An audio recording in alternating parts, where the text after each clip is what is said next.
Ya, bagaimana mungkin terang dan gelap dapat bersatu? Iya. Pernikahan beda agama.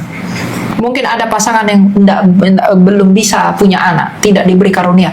Tapi kalau dia satu hati, satu pikiran, satu visi, hubungannya itu sangat berharga di hadapan Allah.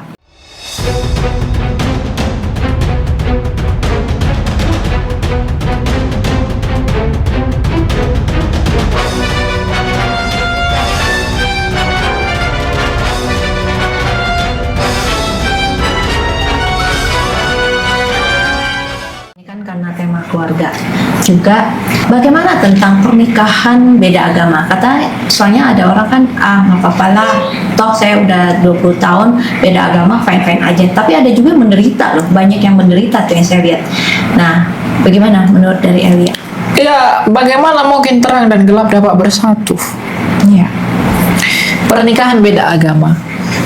Mungkinkah kamu rela mempersatukan dirimu di dalam nama Allah dengan orang yang tidak mengakui nama Allahmu itu? Ya. Kayak bertentangan ya. Loh, saya berarti mengkhianati Allah. Saya mempersatukan diri dengan sengaja kepada orang yang menyangkal Allah saya di dalam nama Allah saya.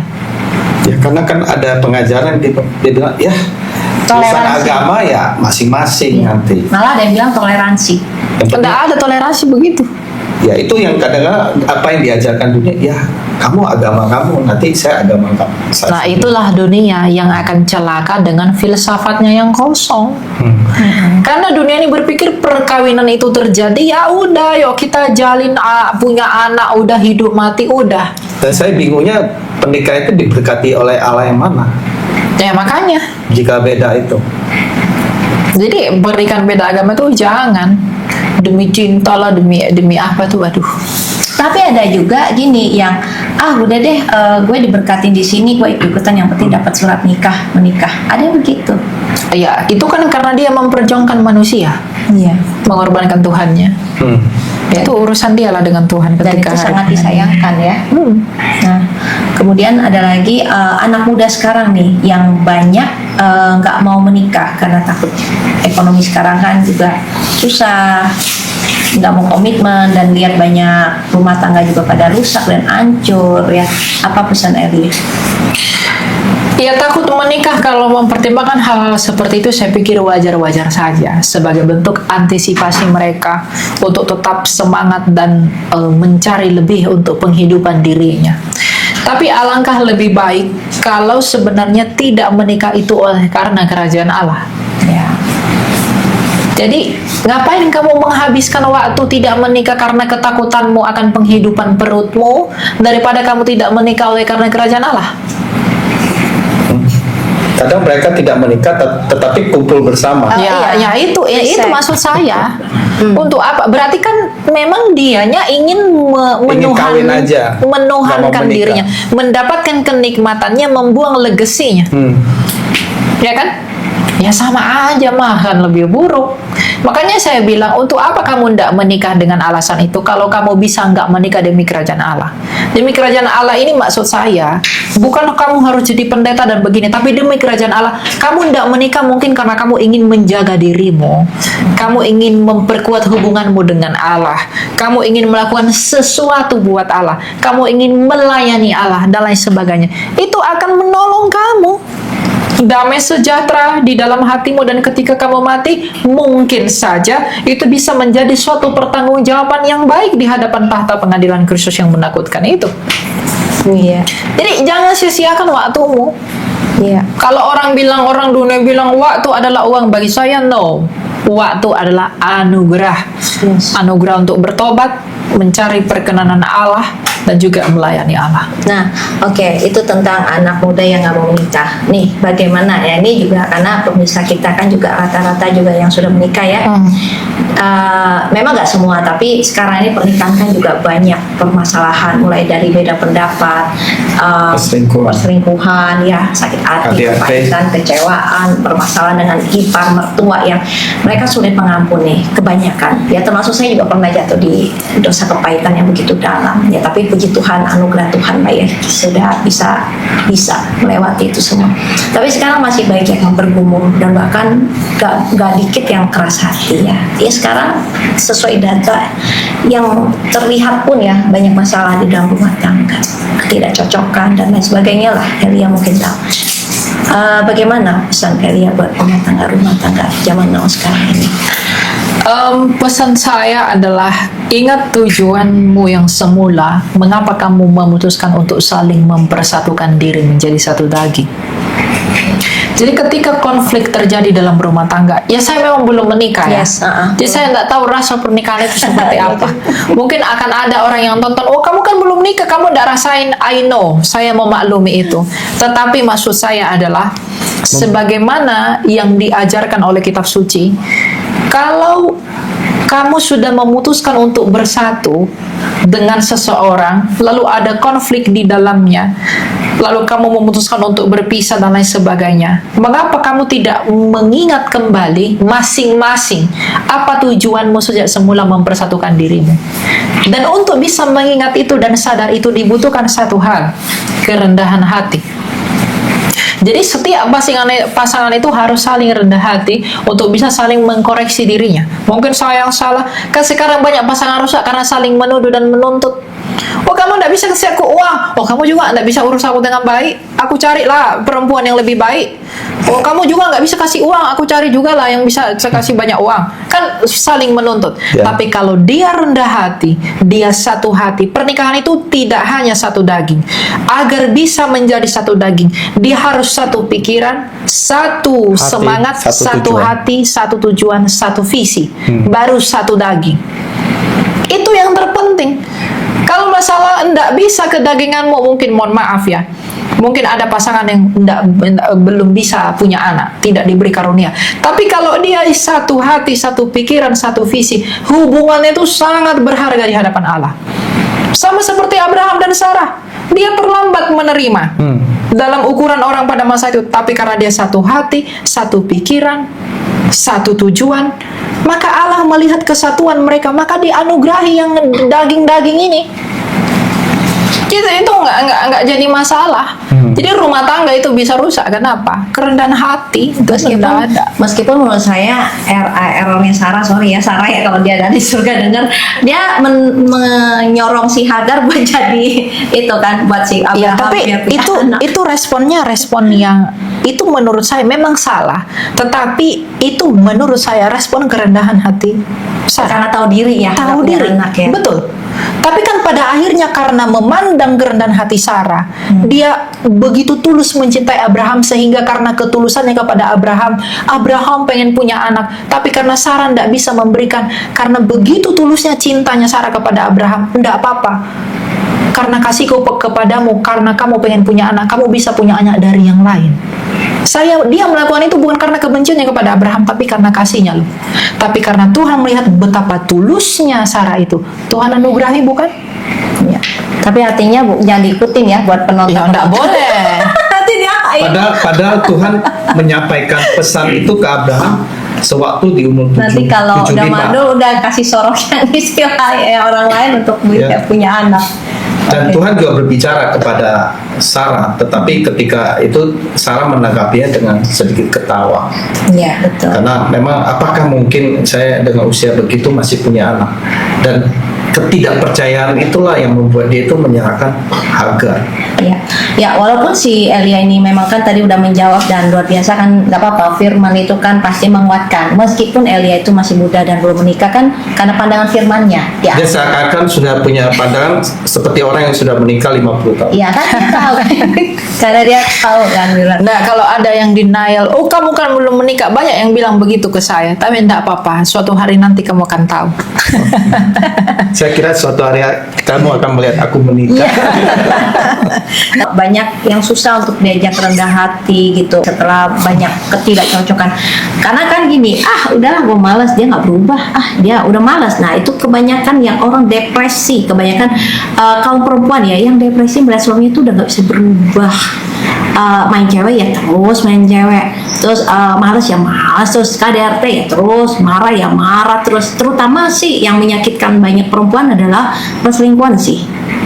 Jadi itu males sama nih pria, udah bertobat kumat lagi, bertobat kumat lagi, ya seperti itu. Itu banyak loh yang dialami untuk sekarang ini. Nah, itu yang maksud saya, kerendahan hati itu perlu buat semua orang agar ia tahu apa tujuannya yang semula mempersatukan dirinya dengan Masalah pasangan. suaminya itu tidak mau kenal Tuhan, tidak mau ke gereja dan hidup bebas, padahal awalnya dia Kristen. Sampai ya itulah. Nah, itulah fungsi seorang penolong. Ya betul. Dia harus datang kepada Berdoa. Tuhan, ya seperti kisahnya Hana ya, ketika Maksud saya Hana tidak mempunyai kandungan dan ketika itu suaminya lebih mengistimewakan budiknya ya, istri keduanya. Di situ Hana menceritakan, menangis di hadapan Tuhan, sehingga akhirnya dia belajar bahwa kalau dia dikaruniakan anak, dia akan mempersembahkan anak ini sebagai alatnya Tuhan. Oke, berarti untuk perempuan memang pasti nasihat yang biasanya kita berikan pasti berdoa dengan kesungguhan hati dan Datang Tuhan ke salib. bisa kasih karunia mengubah suaminya. Betul, Nah betul. sekarang saya mau tanya daripada Elia untuk memberikan pesan nih buat mungkin suami-suami, bapak-bapak yang masih keras hati ya, seperti itu. Mungkin saat ini lagi mendengar video ini. Ya, Alkitab berkata, hai istri-istri, tunduklah kepada suamimu. Tapi Alkitab juga berkata, hai suami, tunduklah kepada Kristus. Jadi kunci rumah tanggamu itu baik adalah suami harus tunduk kepada Kristus. Kalau dia tidak menundukkan diri pada Kristus, tetapi menundukkan diri terhadap egonya sendiri, maka itu sudah akan menjadi sumber masalah dalam keluarganya. Menyerahkan kepada Menyerah. kedagingan, Ya, betul. kepada roh jahat. Makanya orang-orang yang belum menikah, sebelum kalian menikah, pikirkanlah kembali, apakah saya adalah laki-laki yang menundukkan diri kepada Kristus? Kalau kamu belum menundukkan dirimu kepada Kristus, jangan langsungkan pernikahanmu. Karena itu tidak hanya akan mencelakakanmu, tapi juga mencelakakan wanitamu. Yes. Itu buat perempuan, buat laki-laki. Buat perempuan, kalau dia mau memutuskan menikah, lihatlah dulu apakah suamimu itu sudah tunduk kepada Kristus. Laki-laki ini menjadi penghubung antara Allah dengan perempuan. Yes. Jadi Kristus, kasihnya Kristus kepada perempuan itu dari laki-laki dialiri. Karena perempuan ini penolong. Kalau laki-lakinya agak gimana-gimana, perempuannya menjadi penolong buat dia. Karena perempuan memang sejak semula menjadi penolong demi visinya Allah itu. Jadi kalau laki-lakinya belum dan tidak tunduk kepada Kristus, maka jangan langsungkan pernikahanmu. Tapi kalau laki-lakinya itu sudah tunduk kepada Kristus, maka perempuannya boleh mempersatukan diri dengan dia. Demikian juga dengan laki-laki. Kalau kamu sudah tunduk kepada Kristus, tetapi keinginan calon wanitamu itu tidak sesuai dengan kehendak Kristus di dalam apa yang sudah kamu tahu, jangan persatukan dirimu dengan dia. Sering sekali waktu pacaran, kalau pasangan ngajak ke gereja, ya berusaha mangut-mangut, kelihatannya sudah ngikut Tuhan. Orang yang ke gereja pun belum tentu punya Ya. pengetahuan. Jadi Ya, bukan betul. tentang dia sering ke gereja atau tidak, bukan tentang itu. Dia mengenali Kristus atau tidak. Itu saja. Pernikahan itu adalah tentang relasi kasih sebagaimana relasi Tritunggal itu. Jadi pernikahan itu seperti Tritunggal kecil. Relasi kasih dalam maksud perikoresis. Kalau kita belajar Tritunggal, itu ada perikoresis Tritunggal Allah yang esa itu. Kasih yang teraliri di dalam masing-masing hipostasis di dalam satu Allah ini. Pernikahan itu pun begitu. Suami mengasihi istri, istri mengasihi suami, Allah mengasihi keduanya. Jadi ini tentang hubungan kasih. Rumah tangga ini kasih. Jadi bukan dilakukan karena dia kaya, dia begini, bukan karena itu, tapi karena kasih. Makanya kalau laki-lakinya belum tunduk kepada Kristus, perempuan hendaklah menunda untuk bersatu dengan dia. Tapi kalau laki-laki melihat perempuan ini tidak sesuai dengan kehendak Kristus, baiklah ia sebagai laki-laki menuntun wanitanya itu untuk mau tunduk kepada kehendak Kristus di dalam apa yang sudah dia ketahui. Kalau semuanya berjalan dengan baik seperti itu, saya pikir rumah tangganya tidak akan bermasalah pada hal-hal seperti itu. Kalaupun prianya belum tunduk, wanitanya mengambil peran, betul ya? Betul. Untuk mendoa. Itu saling melengkapi. Iya. Bahkan di dalam pernikahan pun bukan hanya masalah 1-2 orang lagi, tapi mungkin anaknya atau saudaranya. Maka kita harus meminta hikmat dari Tuhan agar bisa saling mengerti apa yang menjadi keputusan, bukan lagi keputusan individual sebagai laki atau perempuan, tapi sebagai keputusan komunal sebagai pasangan suami istri. Satu. Ya.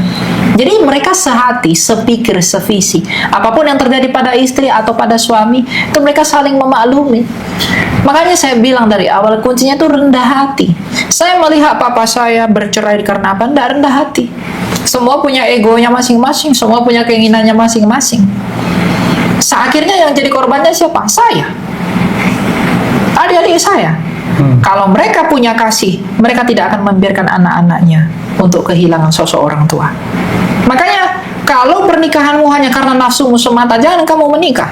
Tapi kalau kamu menikah karena kasih, kamu tidak akan membiarkan orang lain yang akan datang dari hubunganmu berdua atau orang di sekelilingmu tersakiti oleh karena ulahmu sendiri. Karena kamu bukan 2 lagi, tapi 1. Poinnya di situ, rendah hati, rendah hati, rendah hati. Tirulah Kristus yang rendah hati itu. Nah, masalahnya kalau orang terluka batinnya, itu susah rendah hati loh, Elia. Betul.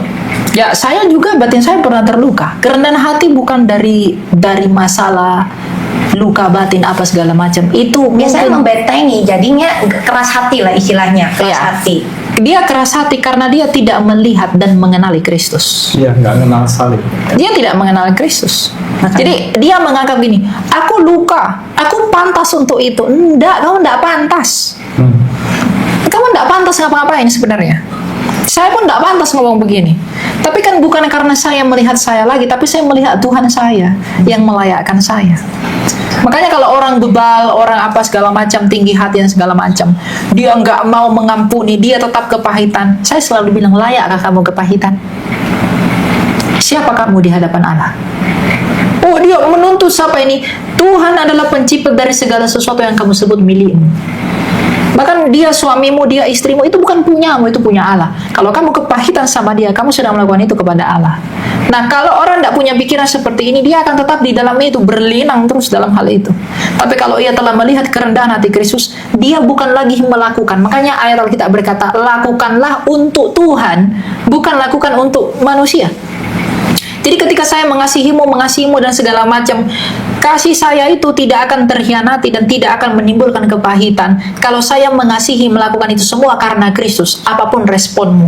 Kamu mau lakukan yang baik atau kamu malah mengkhianati saya, menjahati saya, itu tidak akan mengubah kasih saya kepadamu. Karena saya melakukan itu kepada Kristus, bukan kepada kamu sebagai manusia. Karena I see Christ in you.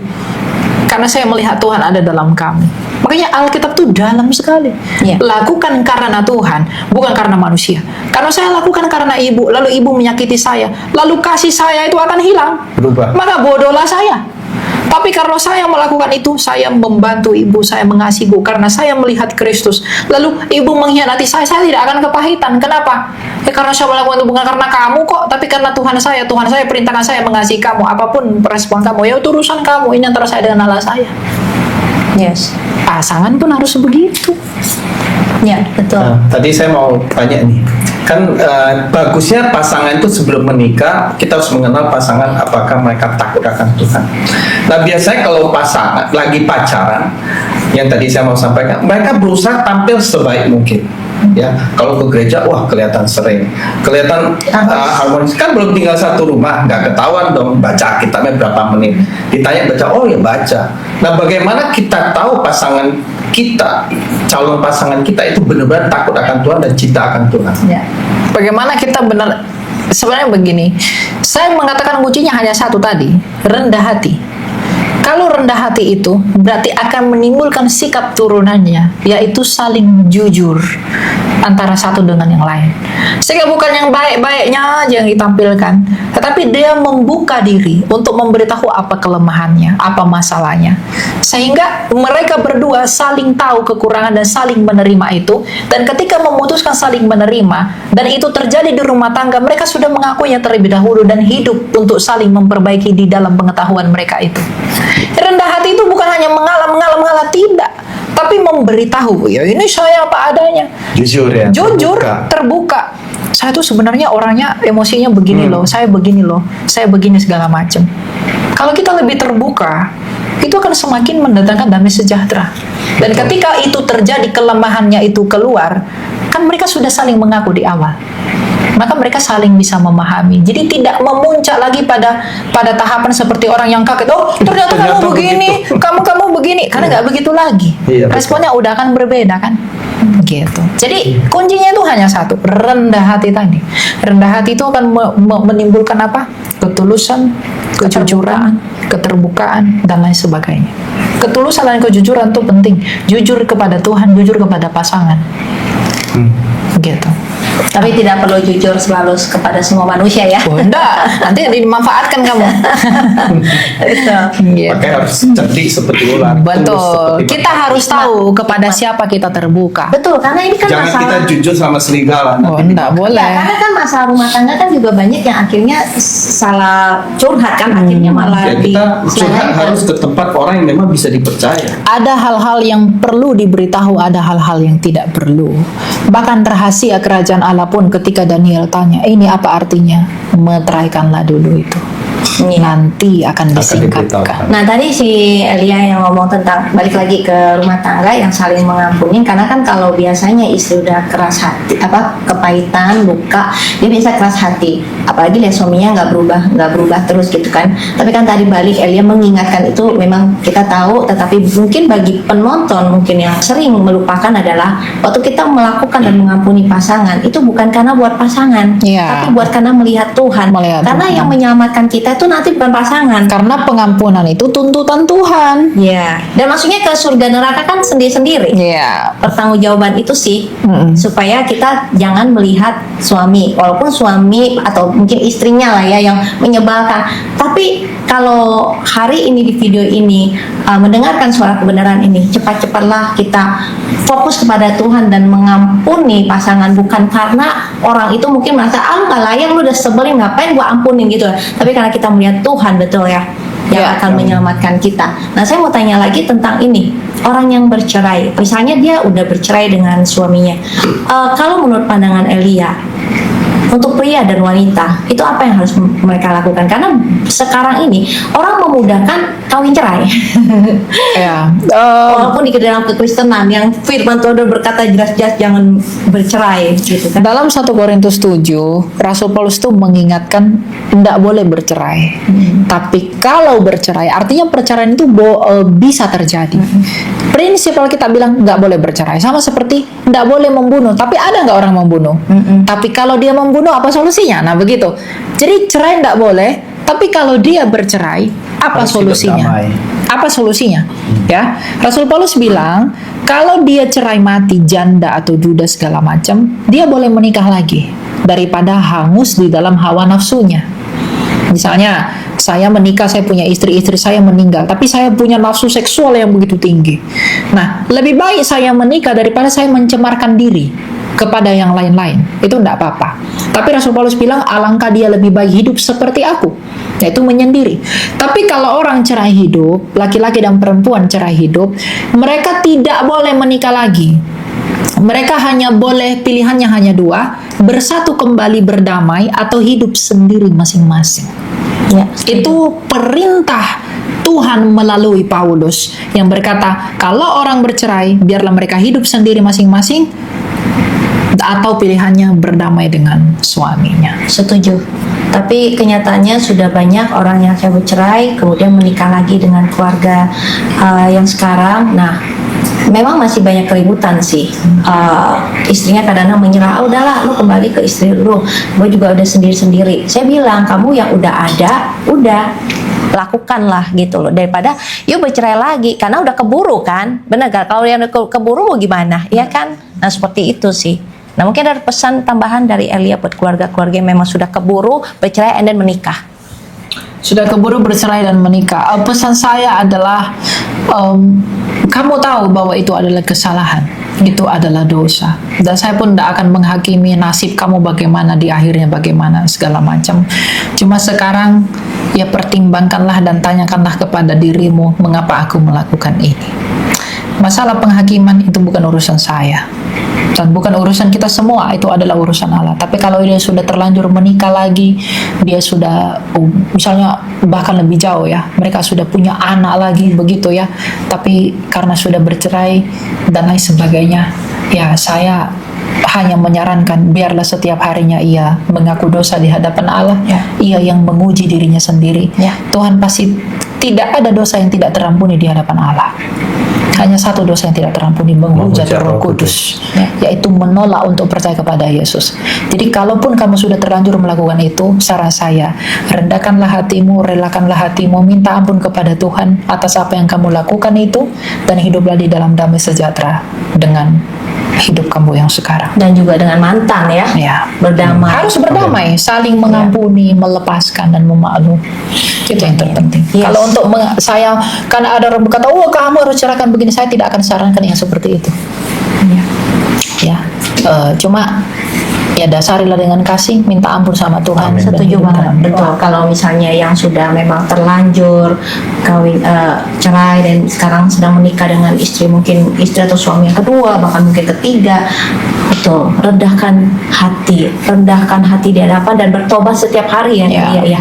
Sebab yang saya lihat kadang-kadang udah menikah kedua, ketiga nggak tobat-tobat, malah galak, malah meninggalkan Tuhan. Nah itu kan yang repot ya. Tapi saya percaya kalau waktu video ini didengar oleh mungkin ada sebagian penonton yang sedang di dalam ini masih keras hati, sudah cerai dan kemudian menikah lagi dan masih berkeras hati, tidak mendekat kepada Tuhan, biarlah video ini dan perkataan daripada apologis kita Elia Mairon bisa menjamah hati penonton ya yang sedang mengalami itu.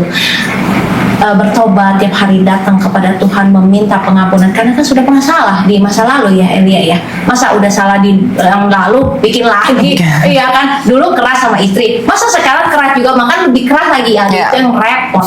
Ya bagi istri juga sama, mungkin udah pernikahan kedua, dulu dominan, galak, ngatur-ngatur suami nggak dihormati, masa pernikahan kedua begitu lagi. Nah itu kan yang repot, akhirnya nggak akan ada perubahan dan perbaikan seperti itu. Saya agak penasaran, saya mau minta Elia jawab. Ada ya pemahaman, saya juga menggelitik otak saya sih, ada yang berbicara gini, kan saya mendoakan dong pernikahan yang kedua ini, karena mendoakannya tuh gini loh, mereka punya masalah, ya mereka datang pada saya untuk konseling, ya saya memberitahukan untuk penguatan, ya udah, ya seperti tadi, bertobat, cari Tuhan, nanti bagaimana Tuhan menuntun kalian lah, kalian pernah salah, ya udah sekarang dekat sama Tuhan, kan begitu saya doakan. Teman saya dengarlah, dia ngomong begini, kalau setahu saya dari senior rohani saya, nggak boleh loh doain orang yang udah pernah bercerai, itu nggak perlu didoakan. Nah itu saya agak-agak menggelitik gitu. Nah itu ada sebagian paham seperti itu loh Elia. Dan kalau saya tidak setuju itu. Nah, iya. Saya sangat bertentangan dengan itu. Kalau kamu tidak boleh mendoakan orang berdosa, lalu mengapa kamu mendoakan dirimu sendiri? Kita juga pendosa. Nah, orang yang kalau apologis beda. Orang yang ngomong begitu tuh orang sombong loh. Orang bercerai dan orang yang berbuat bohong, berarti itu dia dia akan menghakimi dan menghambat kasihnya sesamanya. Ibu mendoakan mereka karena kasih kan? Yes. Lalu dia tidak boleh doakan begitu. Ya saya apa bingung. Berarti dia menghalangi kasihnya kan? Ya kalau ada orang seperti itu, ya kenapa kamu mendoakan dirimu? Setiap hari pun kamu angan-anganmu liar, kamu pun hidup dalam dosa. Kan esensinya bukan karena cerainya apa segala macam, esensinya dosa. Ya. Setiap hari kamu berdosa dong. Semua kita nih hidup dalam dosa. Lalu mengapa kamu tetap berdoa? Bahkan untuk keluargamu yang kamu tahu dia berdosa, untuk dirimu sendiri yang kamu tetap berdosa. Kan itu simple sebenarnya. Seperti Yunus dikirim kepada bangsa Niniwe yang penuh dengan dosa. Iya. Dia berdoa dia berdoa untuk bangsa yang berdosa. Iya. Dan Tuhan tunjukkan karunia-Nya kepada bangsa itu, mengabulkan doanya, bertobat kan. Itu tidak menutup kemungkinan Allah mengabulkan doa orang yang mengasihi mereka untuk dipertobatkan. Jadi jangan halangi kasih sesamamu. Aduh, jahat itu orang yang ngomong begitu. Dia menghakimi begitu. Tidak boleh didoakan. Saya juga sering mendengar seperti itu. Tapi kalau saya ada orang ngomong depan saya ngomong begitu, saya akan marah untuk yang seperti itu. Tidak boleh ngomong begitu. Kristus aja ketika perempuan pesundal datang mendekati dia sedangkan dia yang suci, dia tidak menolak orang menyentuh dia. Dia suci loh. Dia tidak menolak orang. Dosamu diampuni. Kalau Kristus saja begitu, siapa kau? Itu. Ya kan? Yes. Jadi kenali Tuhanmu dengan benar. Jangan seperti orang ahli Taurat yang melihat perempuan pun tidak boleh begini. Kalau ke Israel tuh kita melihat rabi-rabi Yahudi, kalau perempuan lewat matanya dulu begini nih, tidak boleh. Munafik sekali kan? Gitu. Iman kita, inti iman kita adalah love, kasih itu. Kasih itu bisa menaklukkan kebencian. Orang yang kuasa powernya bagaimana, itu bisa ditaklukkan oleh Yesus yang tidak punya apa-apa loh. Dia diangkat sebagai raja. Yang lain aja tidak dibilang raja, dia dibilang raja. Meskipun kerajaannya bukan kerajaan dunia ini kan. Jadi kalau ada orang bilang dia tidak boleh didoakan karena dia orang berdosa, dia orang begini, ya jangan doakan dirimu lah.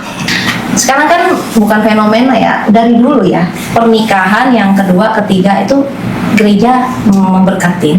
Itu udah lama terjadi, bukan fenomena yang sekarang ini terjadi aja. Nah, itu kan pro dan kontra ya. Betul. Pernikahan udah cerai, kok ada sih gereja yang memberkatin? Kalau di Katolik kan memang tidak ya. Itu mereka memegang, bagusnya mereka adanya pembatalan nikah. Bukan perceraian. Pembatalan itu pun ada syaratnya kan? Itu ada syaratnya. Tapi kalau di dalam kekristenan sekarang ini kan sangat miris sih sebagai kenyataannya, memudahkan hal-hal seperti itu. Nah, sejauh mana Elia melihat seperti itu? Saya pun tidak menghakimi itu. Karena apa? Gereja itu punya dasar atau prosedur untuk menilai status perceraian mereka itu disebut bercerai atau tidak. Nah, itu mereka punya prosedur atau agenda untuk menilai itu. Jadi saya pikir saya tidak layak untuk mengkritisi keputusan itu. Hanya saja kalau yang saya katakan tadi itu hanya untuk pasangan yang belum menikah dan yang sudah terlanjur menikah. Untuk penguatan saja, bukan untuk penghakiman. Karena bagaimanapun Kristus yang menghakimi mereka, bukan saya. Jadi apa yang saya katakan tadi itu hanya untuk nasihat atau sebagai bentuk kasih saya kepada orang-orang yang belum menikah untuk mempertimbangkan lebih dalam. Tapi untuk gereja yang memang memberkati itu, mereka punya otoritasnya tersendiri untuk melakukan itu. Jadi artinya sebenarnya untuk pemberkatan orang yang sudah pernah bercerai itu sebenarnya boleh dilakukan nggak oleh gereja? Seharusnya sih tidak boleh. Tapi kalau mereka sampai memberkati, saya tidak tahu apa yang alasan yang membuat mereka memberkati itu. Kan pernikahan ini kompleks kan, disebut bercerai karena apa segala macam. Nah saya tidak tahu itu kasusnya apa, konteksnya bagaimana. Jadi saya tidak akan memberi nilai untuk itu. Tapi bagaimanapun orang yang sudah bercerai yang tidak boleh nikah lagi. Itu perkataan kita udah jelas kok. Jadi kembali lagi kalau gereja yang memberkati pasangan yang pernah bercerai itu berarti kembali lagi urusannya dengan mereka dan Tuhan. Mereka dengan Tuhan. Dan juga mungkin ada alasan-alasan yang mereka juga sudah riset dan analisa menurut pemahaman mereka ya. Oke. Yes. Tapi sebaiknya kita kalau bisa kembali ke firman lebih baik ya. Jangan. Yes. Nah, saya cuma terkritik itu memegang salib itu bahwa itu. Ini salib apa ya? Ini salib Koptik. Ini dihadiahin kepada saya. Jadi gini, orang Koptik itu adalah orang Kristen yang paling banyak mati martir karena iman. Kalau mungkin pernah ke Mesir kan banyak orang Koptik di gereja sampah itu ya. Mereka kan salibnya begini. Jadi saya selalu pegang ini itu untuk tujuan kepada dua hal. Yang pertama, mengingatkan saya kemanapun saya mewarta bahwa salib Tuhanlah yang harus saya wartakan, bukan diri saya sendiri, tapi tentang Kristus yang tersalib itu. Yang kedua, ini mengingatkan saya bahwa saya harus siap mati kapanpun dalam keadaan pemberitaan Injil. Jadi kalaupun saya harus mati, saya mati di dalam pemberitaan saya. Jadi ini membuat saya ini tidak berhala ya. Jadi tidak ada kekuatan magis segala macam. Baru aku Cuma- mau ngomong ini buat Coba kalau dikasih kuasa Tuhan kayak tongkat Musa bisa juga Boleh berlalu. juga. Ya itu urusan Tuhan, enggak urusan saya. Tapi ini Tetap membangkitkan dikasih apa pesan. semangat saya untuk waduh saya sangat dicintai Amin. oleh Tuhan saya. Jadi ini cinta ini yang harus saya beritakan. Sekalipun bukan dengan berkata seperti itu saya bermaksud saya menyucikan diri dalam artian saya mengatakan bahwa saya kudus, suci dan lain sebagainya, tapi sebagai refleksi iman saya bahwa hanya karena inilah 2000 tahun lalu saya yang adalah derahma yang hilang ini telah kembali kepada Dia. Wow, amin. Jadi kalau boleh saya ilustrasikan itu kayak foto. Jadi misalnya gini, Tuhan Yesus kan di surga ya, walaupun Roh Kudus ada di dalam diri kita. Terus kita pengen selalu mengenang, mengingat wajahnya Dia, ya, mengingatkan lah tentang Dia ya. Ada fotonya kan, nah itu fotonya Tuhan Yesus. Kurang lebih analoginya itu ya. Jadi buat saya sangat bersemangat. Yes. Saya tidak tahu kenapa. Cuma saya pokoknya kalau saya bicara salib, kebangkitan segala macam, Injil, dosa-dosa, karena saya pun orang yang berdosa sekali, saya sangat. Karena tanpa ini you are nothing. Yes. Tapi misalnya nih, maaf pertanyaan nyeleneh, kalau itu hilang, Oh, tidak apa-apa. Nggak apa-apa. Tinggal beli baru. Yang penting itu udah terpatri di dalam hati Yes. kita. Oh, iya. Salib itu ada di dalam Saya hati punya kita. banyak yang seperti ini. Oh, iya. Kadang saya bawa yang kecil, kadang saya bawa ini. Oh, Gitu. oke. Jadi Coba kalau di Golgota bawa yang gede ya. Saudara terkasih, Pernikahan Kristen adalah sebuah perjanjian kudus antara seorang pria dan seorang wanita yang disatukan oleh Allah bukan hanya dalam kasih manusia tapi dalam kasih ilahi yang kekal. Firman Tuhan dalam Kejadian 2 ayat 24 menyatakan bahwa seorang laki-laki akan meninggalkan ayah dan ibunya dan bersatu dengan istrinya dan keduanya menjadi satu daging. Artinya, pernikahan adalah sebuah kesatuan total tubuh, jiwa, dan roh di bawah otoritas Tuhan. Berbeda dari kontrak duniawi, pernikahan Kristen adalah komitmen seumur hidup yang didasari oleh kasih yang rela berkorban, seperti Kristus mengasihi jemaat. Efesus 5:25.